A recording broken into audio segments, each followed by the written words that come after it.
no secret. It's plain to see. And I love you. Hi, Stephanie. Love me. It's no secret.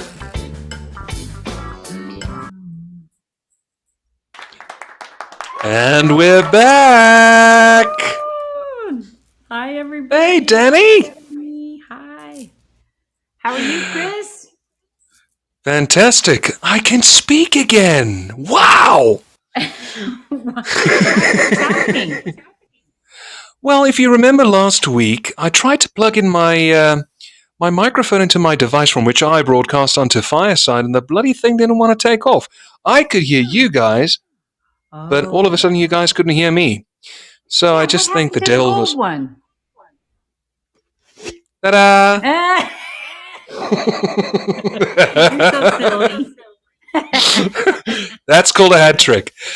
Folks, welcome to it. This is Doing It Sober Live with Chris Snell and the ever so beautiful, ever so sassy, ever so lovable, I did say lovable, right? Danny Park.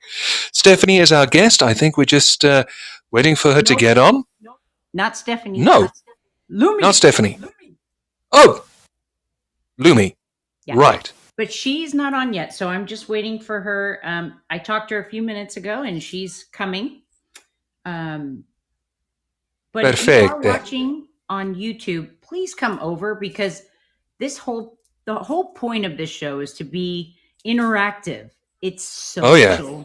Social media, social, right? So we got to interact with each other. Good one. We got to be Good social. Absolutely. We had to social distance for 2 years. Yes. Now let's socially congregate virtually. Online, great. Online. So That's the best I could come up with.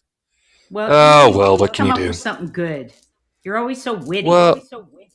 Well, you brought that out in me. I've told you this off air. You know, you've really brought the best out of me, and I give you credit for that. You know, God places people in our paths for various reasons. You know, you know the saying as well as I. Just to bring this to a close, as we wait for Dr. Doka, I don't believe in just a season. I believe that there's a reason. Yeah. So at the end of the day, folks, let's make use of this time. I would like to add what Danny had mentioned with regards to social media. If you are watching on YouTube or LinkedIn or Facebook, this is a safe place. I know when it comes to sobriety, it's scary fields to try and navigate, but this is the reason why this program was started, to help give you a sense of belonging, and to not necessarily hear the same thing over and over, but to gain a refreshing insight into the subject matter, courtesy of the guests that we bring in as equally important, the most important, and of course through Danny and myself, lastly. So folks, please, you're more than welcome to come on. You don't have to necessarily always say your name. You can stay anonymous if you so wish. It's entirely up to you. Talk to us. Talk to us. The world is getting smaller and smaller.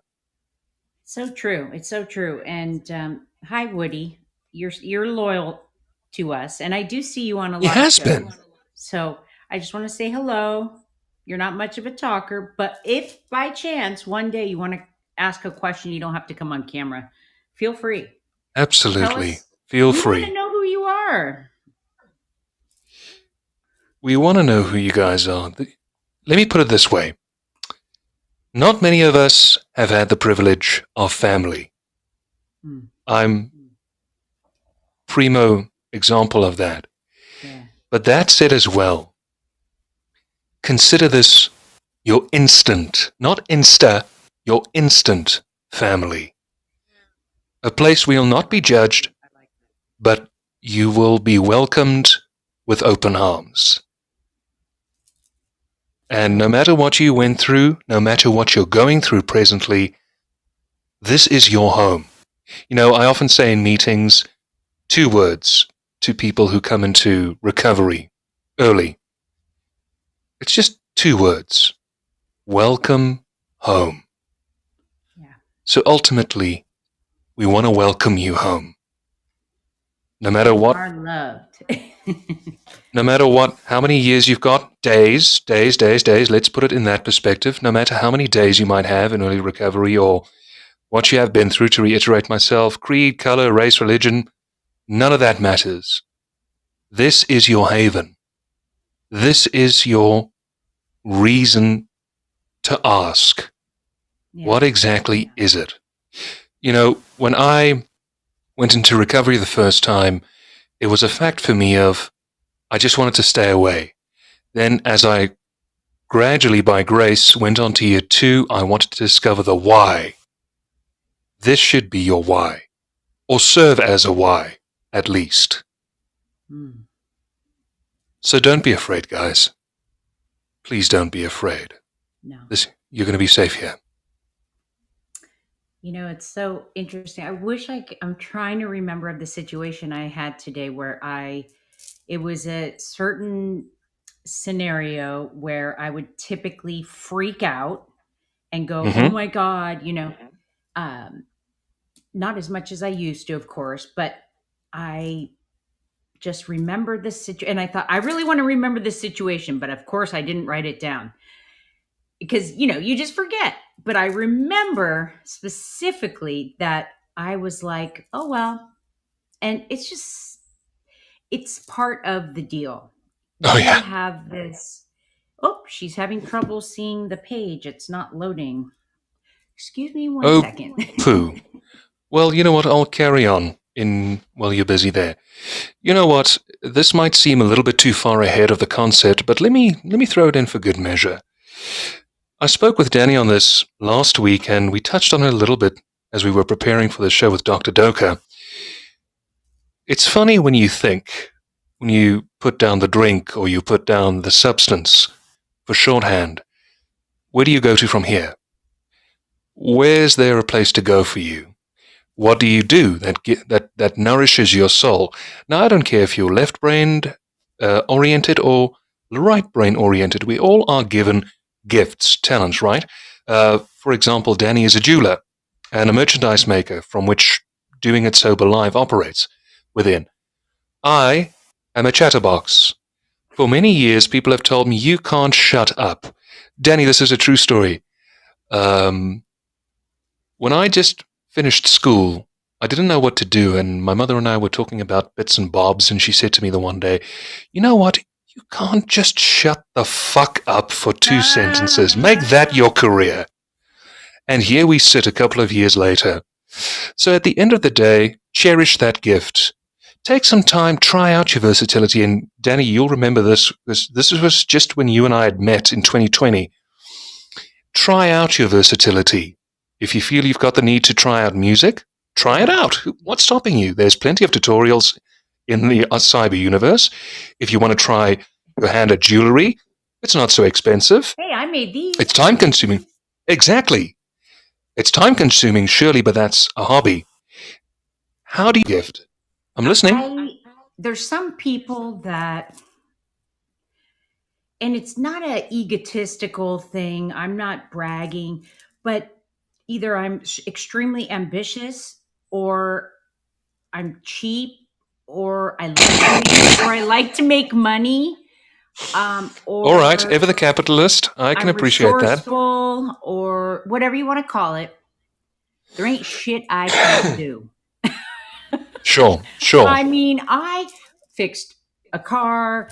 You know, I just refuse. I do all my own Botox and my own stuff to my face. You know, I talk about a self-starter. I mean, I do everything, you know, and it's because I love to learn. I'm an artist, and I think maybe that has part of it. You know, being an artist. I feel exactly the same. Right. In fact, can I show you my latest painting that I've just done? Yes, of course. Let's see it. 1 second.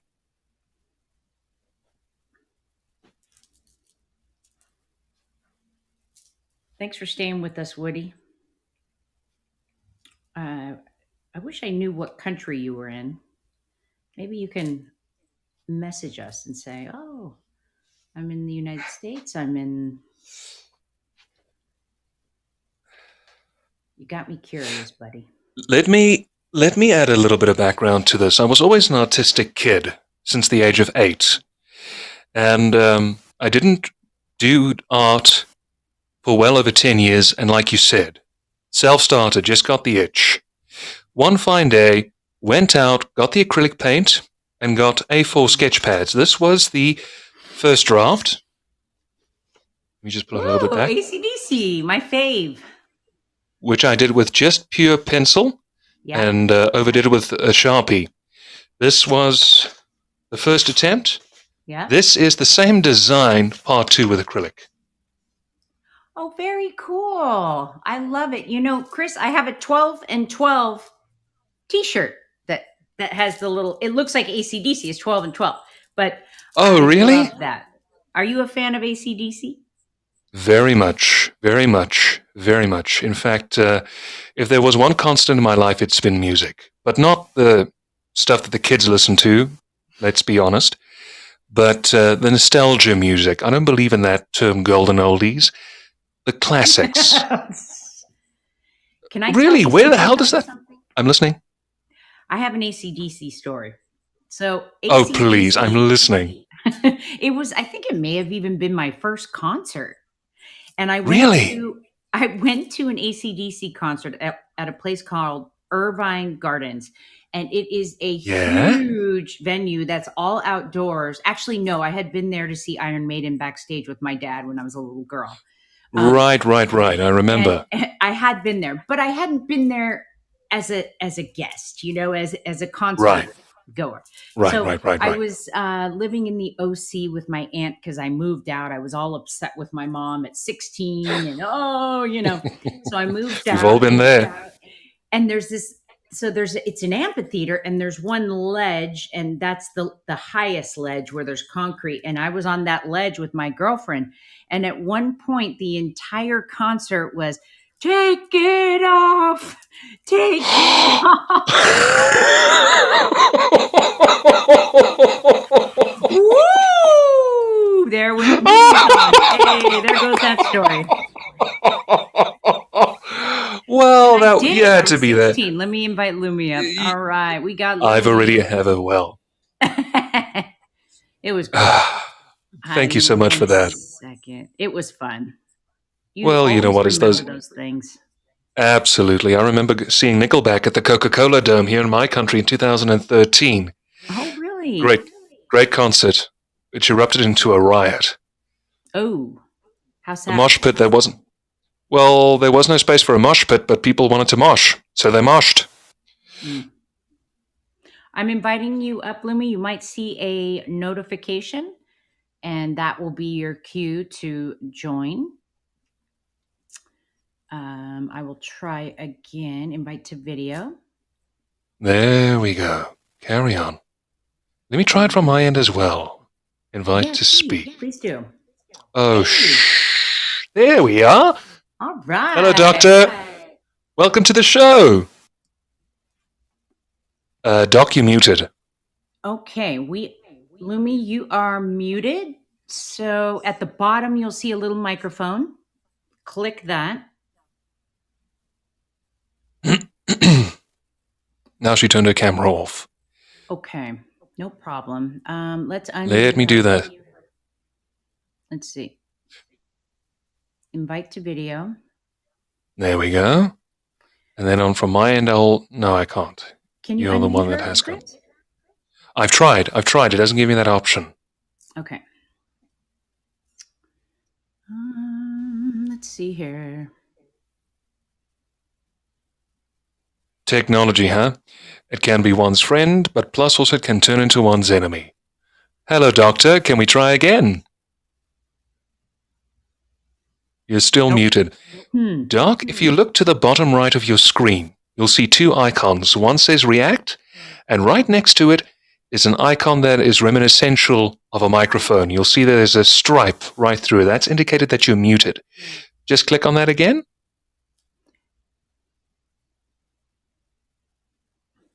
Let's try.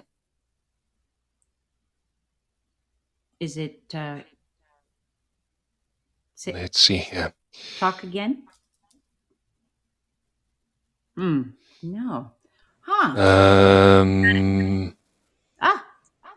There you are. Hello, Doc. I hear something. But your mic may be on something to where it's blocking your voice.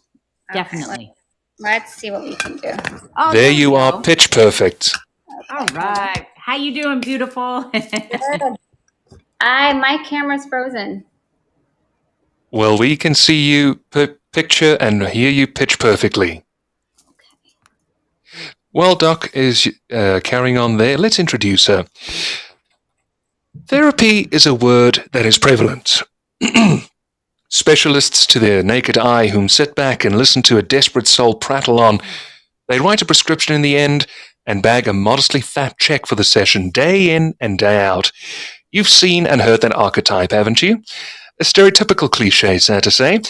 Equal to that, the medical community, thanks to the Hippocratic Oath, doesn't take too kindly to revolutionary ideas that doesn't specifically remain within a singular lane of treatment. Dr. Lumi Doka is the subject of this kind of practice. A healthcare professional with a multi-tiered background in facets including clinical, OMH, and OASIS treatment, Dr. Doka has gone beyond the call to aid the suffering, to both appreciation and to I suspect. Ms. Doka today separates the corn from the chaff for us on DIS Live. Doctor, a pleasure to have you. Thank you for joining us. Thank you for having me. Thank you. Now, Doc, take us a little bit back. Whereabouts did your whole interest in therapy start? Did this happen more or less after you went through some struggles yourself? How about did that come to be? So I just want to clarify, I'm not a doctor. I'm a licensed mental health counselor. So I don't want to come off saying I'm a doctor. That's not my credentials. But how I came about in the mental health field, I do have relatives that struggle with substance abuse disorders. I've lived with relatives who struggled with substance abuse disorders. It greatly impacted my life, which kind of led me on the journey to help others struggling with substance use as well. All right. And tell us a bit about your techniques, your approach to helping people who have mental health issues. I mean, it's just based on the individual, depending on what their symptoms are, what their needs are, what they're struggling with. That's where I'll form a decision on what type of therapeutic modality to use. So, cognitive behavioral therapy. If it's substance abuse, I'll start off with motivational interviewing. Or if it's trauma, I'll do some trauma-based therapy. It depends on the needs of the patient. I see. A very versatile repertoire you have. Sorry to interrupt. So codependency is something that you've seen firsthand, it sounds like. Right. It's something I've experienced firsthand as well, right. Yes. You've experienced. So what is it that makes, like, my mom and dad were, they enabled me for a long time in my addiction. I had no idea, that they were just trying to help. They were actually making it worse. Why does this happen? Like, what is the thinking on this? I mean, so it's not just a straight answer, right? So codependency, the definition of codependency, it's kind of like a simple way to put it, a need to be needed. It feels good to be needed, it gives you a purpose, a sense, gives you a worth, but it's not in every case. Not every person feels as if their worth is based on how much other people love them or how much they can give to other people.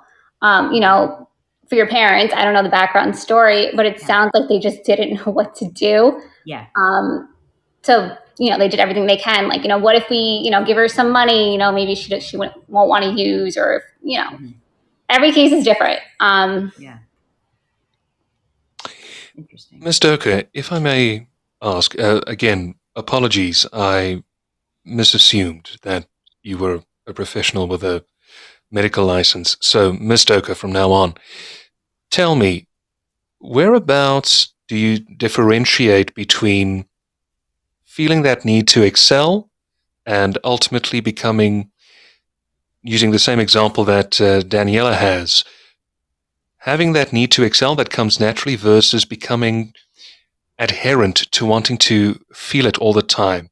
Because obviously, as you quite rightly say, we all feel the need, or we feel to be complimented is a natural occurrence. But then, of course, when you become constricted in wanting it consistently every time, whereabouts is that line, if you understand my question? Or do you want me to phrase it differently? I think I understand what you're asking. So what causes somebody to be codependent in a sense of it gives them a sense of worth, purpose? It has a lot to do, in my opinion, with their upbringing and their childhood and family dynamics.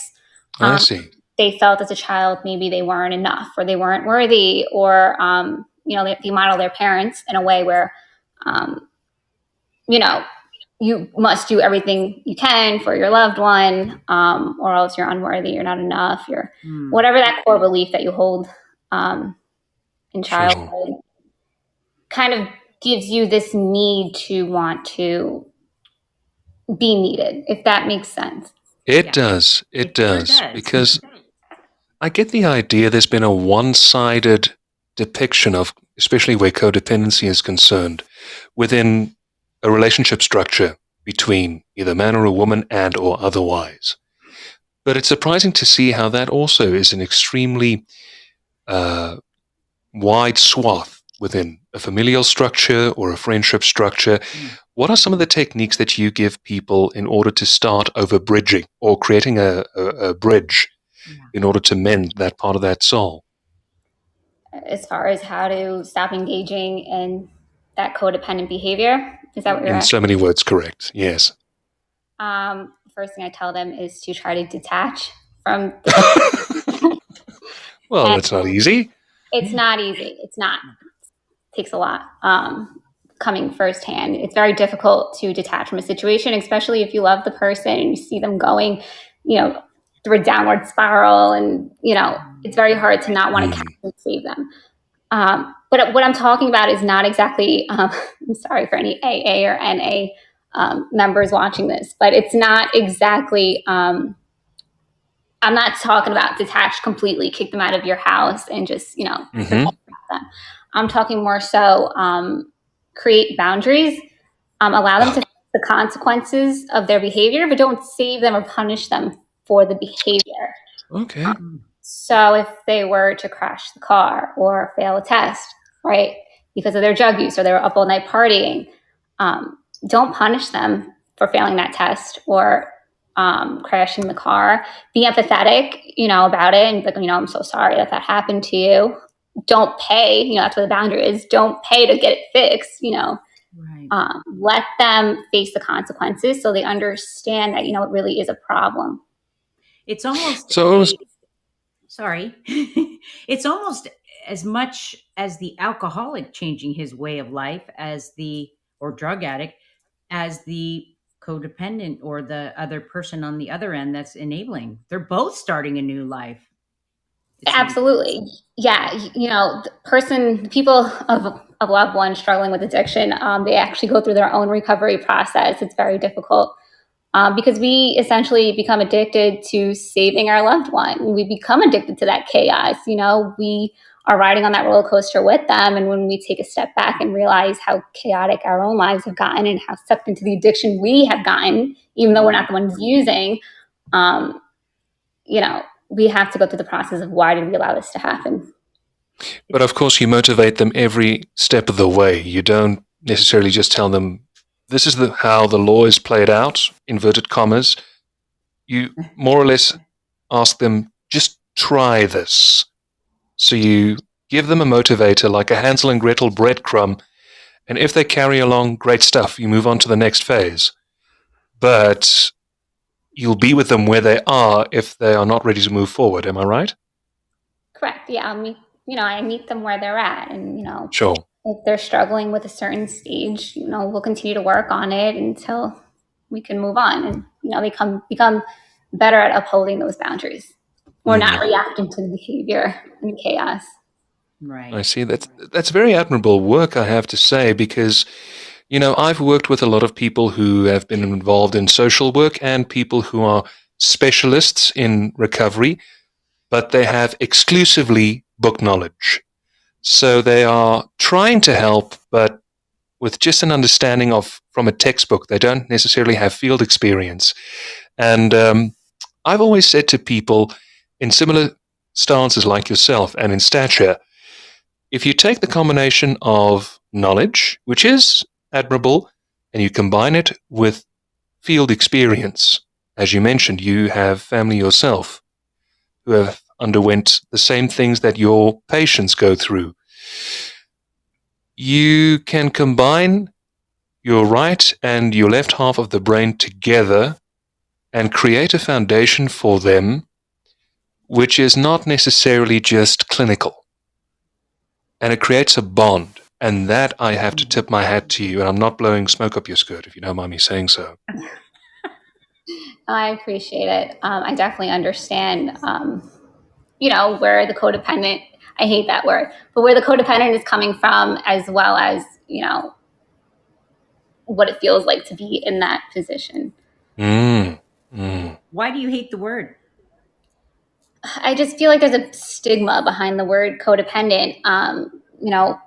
It's kind of like why I hate the word, when somebody's in AA or an NA meeting and, you stand up and say, I'm blah, blah, blah, my name is this, I'm an addict. I absolutely hate that. I wish they would have, abolish it. Yeah, exactly. Only because, there's a stigma that comes to it. It makes you automatically feel like you're a bad person, you're doing something wrong when, your intentions are good. When you say, my name is blah, blah, blah, I'm an addict, that's kind of in a way negative self-talk. You're talking down on yourself because society tells you addicts are what? Bad people, whatever the stigma associated with it is. I kind of get that, but on the other side, like being the addict or the alcoholic, I've never thought of it that way. You know what I mean? But I can see how, proportion, it would technically be negative self-talk. But for me, I haven't felt that. Not yet. It gives you, you make it part of your identity. But what it is, it's really a disease. So, if you had diabetes, you had cancer, you're not going to say, hi, I'm a cancer. And, it's more so like, I'm currently struggling with cancer. I'm currently struggling with addiction. I'm in recovery is, a way to phrase it where you're not right. That's subconsciously talking down on yourself. That makes sense. Very much. Because words are weapons. Right. Words are weapons. And if you give it a more positive spin, forgive me, pardon the pun, it helps lighten the load. I can fully agree with what you're saying. Danny, you'll love this. We had a gentleman on from Canada not too long ago, Jay Barnard. He's a personal friend of mine. And he flipped the script by saying, don't call yourself an addict, as the case be, or don't call yourself a codependent. Say you're rather in long-term recovery. You get that attraction. It's like an affirmation. Very much, very much. And it seems like that's what you're also trying to advocate informally in society. I agree with you. Sadly, in my experience, it appears that society has given addicts who are in recovery a label. You slipped up. You failed. You are a big blank naught on a tic-tac-toe board. Nothing you say, nothing you do will change it. But thankfully, we aren't given that option to think that way. We fought to survive and we continue surviving. Yes, you're absolutely right. This is a disease and we are fighting it consistently every given day. But we don't need their approval. We need help from one another because we both understand what each other went through. Your thoughts on that? I totally agree. I totally agree with what you're saying. As far as society, we can't control what society thinks. No, we can't. But I agree, people who are struggling with addiction, they do need the support of people who've gone through similar situations, people that they can identify with in order to get through it. Yeah, I mean, that would be, or it would either be identifying like, oh, you went out, it's okay, pick yourself up and let's move forward, or shame, shame, shame, bad, bad, bad. And then you just have so much shame and guilt that you hide it. It's funny. Let me tell you, this guy that is a friend of mine, through, he purchases on my site. I mean, we're not friends. We're just acquaintances, and he's texted me over the period of his sobriety, letting me know, oh hey, I hit this amount of months, and I just encourage him. That's it. He texted me the other day that he read this book, When AA Doesn't Work for You: Rational Steps to Quitting Alcohol. And in this book, it said after 30 days, your mind, or after a year, your mind resets and you're able to drink normally again. So guess what he did? He tried it. And now he's been drinking for 30 days straight. He was lying to his wife. He was absolutely miserable. And it's even worse than it was before because it is progressive. And I mean, can you believe this? This is 2 doctors that wrote this book. I mean, really? There were doctors? 2 doctors. Now I repent for calling you doctor in the first place. Can you send me a link to that book? I'm sorry what those doctors were, but I'd like to see like the scientific evidence to support that. That's the name. Rational Steps to Quitting Alcohol. So what happens to the brain is there is a memory portion of your brain. It's called something remembrance. It's not clicking, but alcohol or any other drug is in that portion of your brain, right? It's going to be there for forever. Unfortunately, that memory of alcohol and what it felt like, right? So if you're having a stressful day, you're 15 years clean and all of a sudden you get triggered and you're having a stressful day or whatever happens, the first thought usually will be, I want to drink of alcohol. Like it'll somehow like pop up in there, like rather a second or whatever, because it's in our memory. So as soon as you take that first sip, it's like, I remember this feeling. This is what it felt like. And now you're back down that rabbit hole. Yeah. Mm. It's really weird. The other day, and I'm going to be 16 years sober soon, and I don't have cravings. I don't have these thoughts, but I actually started a new medication, Cimzia. It's for my spinal arthritis. It's not a narcotic or anything like that, but it is. And I've noticed that after I take it, every month I get the treatment.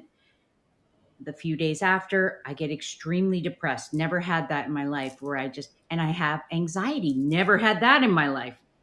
Anxiety was not anything I've ever had to deal with. I've always been very okay with dealing with stuff. And the other day, I thought about having a drink and I tasted it and but I played the whole tape through. It was eerie and scary because I had never thought about it like that. And I was thinking, why did I think of that? Maybe because it was in my memory. And I think it was because this guy texted me and was talking about his drinking. It kind of triggered me to think about, because he was drinking it for breakfast. And I was thinking of the taste in my mouth and I was trying to play the tape, because my thought is I want to beat myself up because everyone says, well, oh gosh, how do they say it? They say, you've been ready for a relapse, not me personally, but you're ready for a relapse long before you actually do it. And so I'm like, oh my God, what does this mean? So I don't know if I was just responding to his experience, or it was me going, oh my God, am I going to have a relapse? It just scared me. I kind of went back there. The good thing is that you're scared to relapse. You have that fear in you still, which is very important. People who have 16 years clean, that fear kind of diminishes and they think they can have one drink and they're fine. The fact that you still have that fear in you, that's a good thing. That's another preventative to the relapse. Yeah. Doc, I know. I have an honest question. In your dealings with your patients, either for codependency or addiction for that matter, excuse me, bug in the throat, do you see with your patients that they exhibit a creative side at all whatsoever? Do you try and enhance that in them? A creative side as far as? Aptitude for art, aptitude for anything extracurricular of that nature. Something that they need an outlet for. Yeah, I mean, that's interesting. So a lot of people who, once they stop using or stop drinking, they'll start either going to the gym, or they'll start writing, journaling, or they'll start drawing a lot. I find like a lot of my patients, I don't know why, they like to draw a lot, when they're in recovery.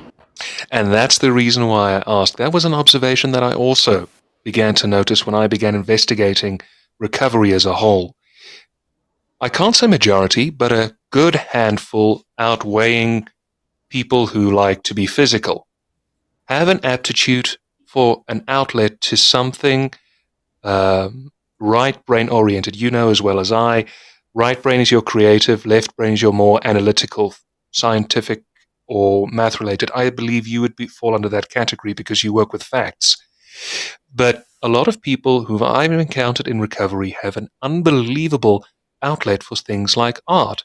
Maybe it's because of the fact that now they're trying to exercise those demons by taking the image that's in their head and putting it to canvas, or for that fact, writing prose, writing poetry, and doing spoken word performances. It's an unbelievable phenomenon to see. Yeah. I mean, I never really thought about it until you just brought it up. But yes, I do see a lot of my clients who are in recovery now finding outlets in either writing, poetry, drawing, sketching, and they'll show me their artwork. They're proud of it. But I never really, thought about that link until you just mentioned it. I'd have to do some more research as to why that is. It was just an occurrence. Believe you me, I was as flabbergasted as you are. Danny herself runs a business in which she exercises her creative side by making medallions and so on and so forth. This is just a perception, but that in itself should be a motivator to show the world that we can get better. Here's the proof. We don't need your permission, nor do we need your attaboy, or for that fact your heave-ho. You can take your heave-ho and go fly a kite. But that's living proof. That's a sign in the right direction. Yeah. In my opinion. No, I agree. Do you find that most addicts and alcoholics that you're working with, because the narcissism when we come in, it doesn't matter who the hell you are. I don't care. We alcoholics are narcissistic. They're just very self-centered. It's part of the makeup of the whole disease. I just truly believe that. And it does take time to kind of get away from that. And some people they're not as narcissistic, but they have something that it's not that they are, oh God, I have such a hard time expressing myself. I have blown my brain cells to smithereens. Okay. Stop saying that. Okay. That's a bad affirmation. I will stop saying that but I hate it. You see, I do hate it. I have a hard time sometimes completing a sentence, and I do too. I used to freestyle rap. Okay. Oh yes, I forgot. And then I forget what I'm saying, but the narcissism, is that something that you see continuing on? Is that something really hard to work with somebody on? Like, how do you point that out in somebody? Talk about breaking the silence on the dotted line. I mean, the narcissism is, I don't believe they're truly some are, the majority are not narcissistic. I don't see that. They present as narcissistic because addiction is a very selfish disease, and it doesn't matter who you're going to hurt as long as you get what you want. But that's just the disease. That's not the person. And you have to distinguish that, because once they come out of their addiction, they're very remorseful. They understand they know that they've hurt you. They're remorseful about it. Well said. And you can even see it during their active addiction sometimes, how bad they feel about it. Self-loathing. Right. So someone with a narcissistic personality disorder doesn't have that type of remorse or empathy for other people. They're more so all about them. Right. So there is a difference between narcissistic and empathy. Well, yeah. But like, I don't feel like I'm a narcissist. Like when I came in, I just felt like I was angry, discontented. And, I wasn't, when you come in, you tend to talk a lot about yourself, and you have to learn to not talk about yourself and to start listening. And that takes a lot of years, because all I ever did was talk, talk, talk, talk, talk, talk, talk, talk, and I knew it all. But now I sit back and listen. It's like a totally different person. It's 100, it's totally a different person. And it's interesting because it's natural over a period of time. I see who I was and the changes, and it's dramatic how we change in recovery. Right. And I do believe therapy was a big helper for me. Absolutely. Therapy can definitely helps. I really encourage everybody to go to therapy regardless of what you're struggling with, something small, something huge, Yeah. Even, I have a therapist. I feel every therapist I know has a therapist. There's with them. Clever thinking. Doc, this is a very broad question in the sense of I might be painting with a broad stroke, but why is it that you think therapy is often looked down upon? Therapy was, I think maybe a generation ago, looked down upon. There's a stigma that comes with mental health, like, oh, you're crazy. Anybody that goes to therapy, there's something really wrong with you. Whereas now this generation's kind of promoting, that, and the stigma, mental health awareness. So I really don't think that belief is there anymore. There's Really? that's All right. At least in my opinion, I see like the stigma, at least is kind of decreased from what it was years ago. It's the generation, really. I appreciate that. I appreciate that, really indeed. Because you're right, we do need to end the stigma, but having worked in an industry where you discuss everything about one's personal life, therapy comes up and then you would see a person in the party, and I'm referring to just a congregation of people, not in a social setting, just roll their eyes and think, oh boy, this person's got nothing to worry about. I've got the real problems and I'm dealing it with with integrity. But truth be told, they're dealing with it like a baboon would, barbarically. But that said, I have to commend you on taking an out-of-the-box approach. Have you received any sort of, shall we say, admonishment for the approaches that you take with your patients as a whole, be it with mental health, conflict, or with drug addiction? Because from what I've read about you, just succinctly, you do take an out-of-the-box approach. Right. Repeat the question. Sorry, I use big words. Has there been any admonishment from colleagues or in the medical community as a whole for the work that you do? As far as negative feedback or? Negative feedback. Let's use that word. I couldn't come up with a better word. Easier on me. I'm not really that good with the vocabulary. So I'll try and tone down. I promise. No, I haven't received any negative feedback, honestly. Oh, thank God. From either clients or, my colleagues or supervisors or, whoever. I've gotten pretty good feedback, not to toot my own horn, but, unless no one's telling me and they're saying things behind my back, I've gotten no negative feedback. Well, you know what? God love you. God love you for that.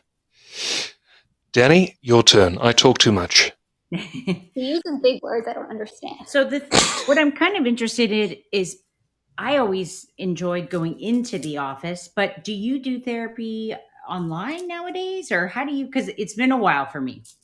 Yeah, I do. I do both. I do in person, and I also do telehealth, which has become very big since the COVID pandemic.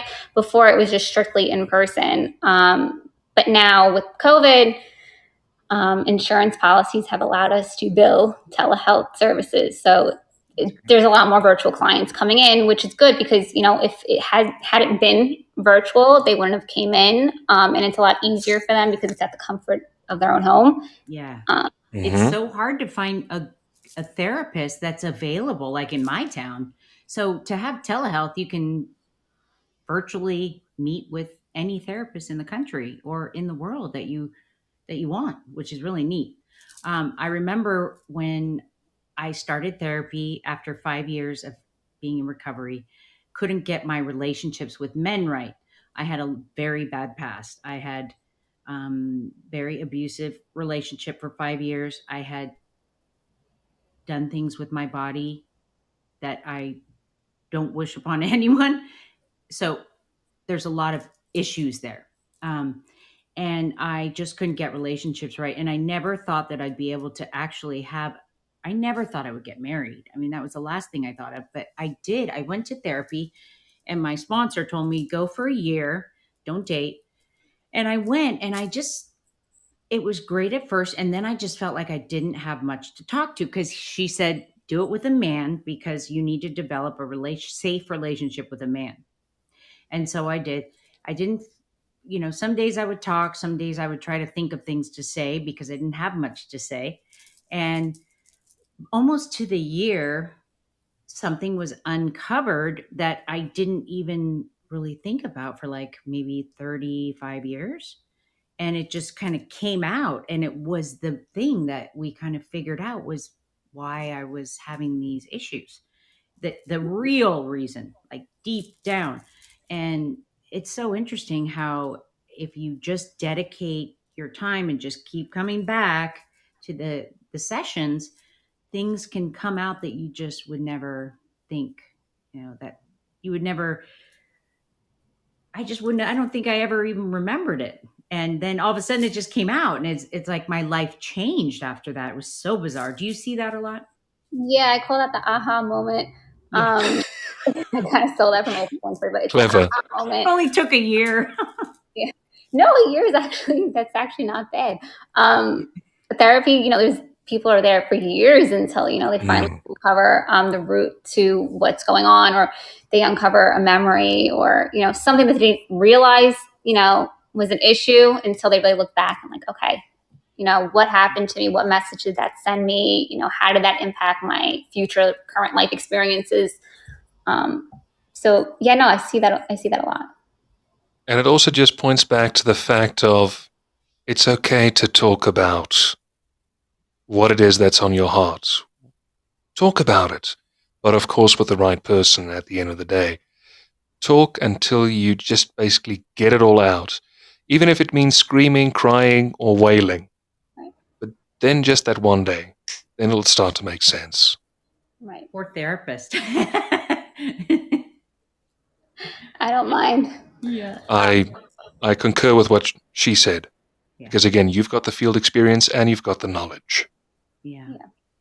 So how long have you been doing this and what does your future look like? Are you going to be doing just this or do you have other things in mind that you are going to be adding to your? Yes, I've been doing this for about almost 7 years now. What my future hopefully looks like, I do want to have a private practice. I do eventually want to have an outpatient clinic for substance abuse. Kind of got to figure out how to make that work. That's the end goal, is to have an outpatient clinic where we can treat substance abuse, provide the medication needed for, the disorder, and take it from there. I love that. Yeah, I did an outpatient my first time around. I got sober. I stayed sober 90 days.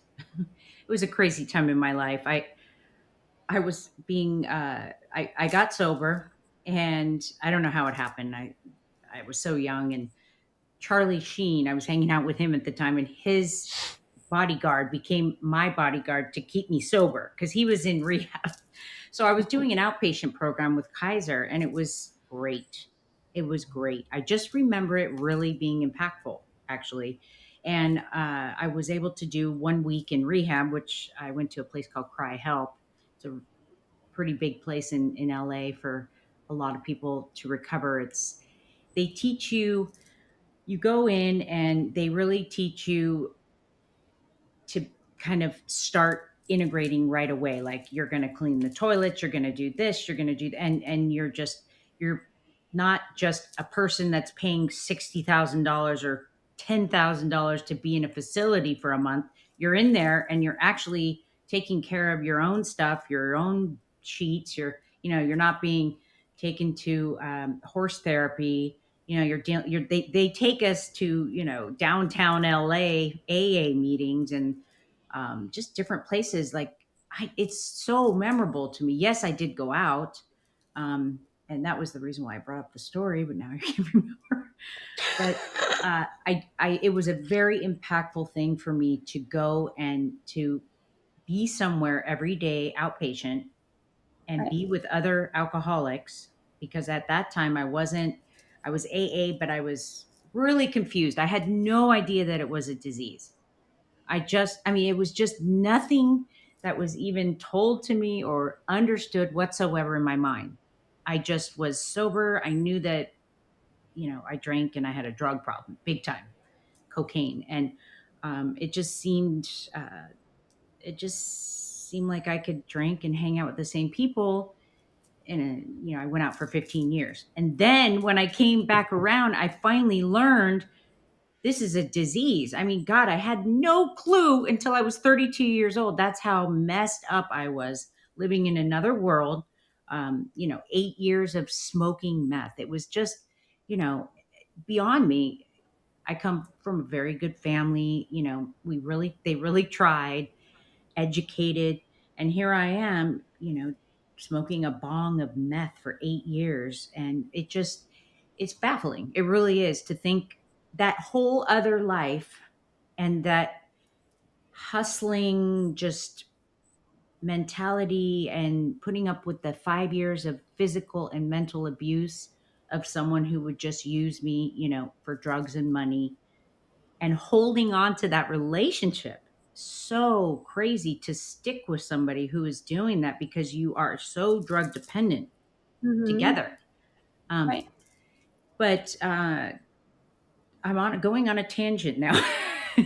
I'm just really grateful, because it's a combination of therapy, AA, the outpatient, the experiences, everything combined that has brought me to this point where I'm very secure in my recovery. And, I'm feeling so grateful for everybody, for you and for Chris, just people that, work with us, crazy people.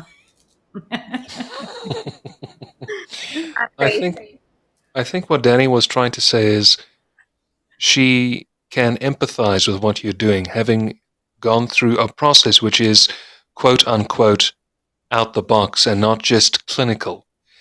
And Ms. Doka, if anything, both Danny and I implore you to continue with what you're doing. It's evident that there's a success rate. And I've said it before on a separate occasion, and I feel it fitting to say it at this appropriate juncture. Thank you for the lives that you've saved and for the lives that you are going to help save. We salute you and we tip our hat to you. Well, I appreciate it. Thank you so much. It's our pleasure. And folks, that brings this week's edition of Doing It Sober Live to an end. Thank you for participating. If you should catch up on Apple Podcasts, please go through the entire catalog. We'll only be back, Danny, help me write, June 3rd with our latest guest. We're going to be taking a break for a week or so. But don't fret, we will be back, and we will notify on social media. But until then, God bless, look after yourself, and we'll speak soon. Remember, life is better when you do it sober. Pleasant evening to all. Good night. God bless. Bye-bye.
Disperse my doubts, my clouded feelings.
it's no secret.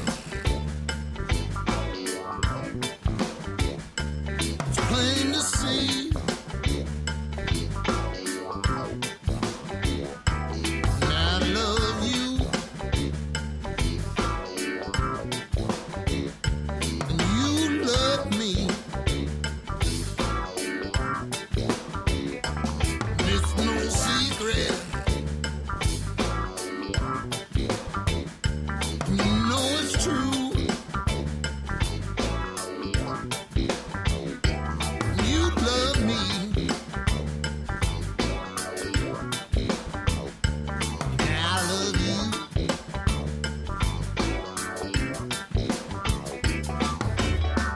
The only time we seem to meet is in the middle of the night. Only then can I feel your heartbeat. Till something's not right. Together I see you and me, always and all time. But not everyone would agree. To them it's a crime. It's no secret.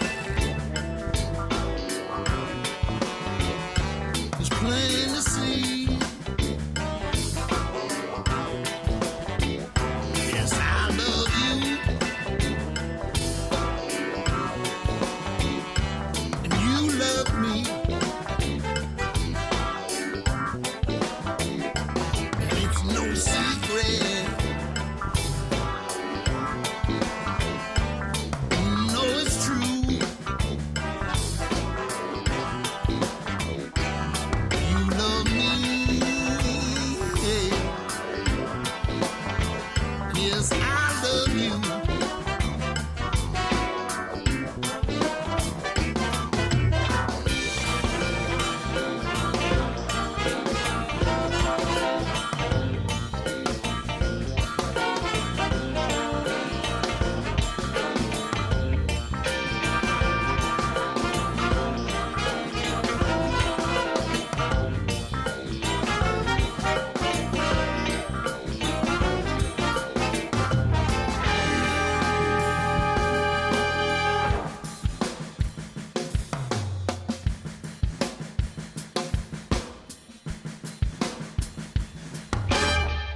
Each day I think of you, looking for some sign that you feel the same way too. And I know you're mine. We can't use no telephone, but others can hear. And all I get is a dial tone, but the message is clear. It's no secret. And it's plain to see. Yes, I love you. I know you love me. And it's no secret.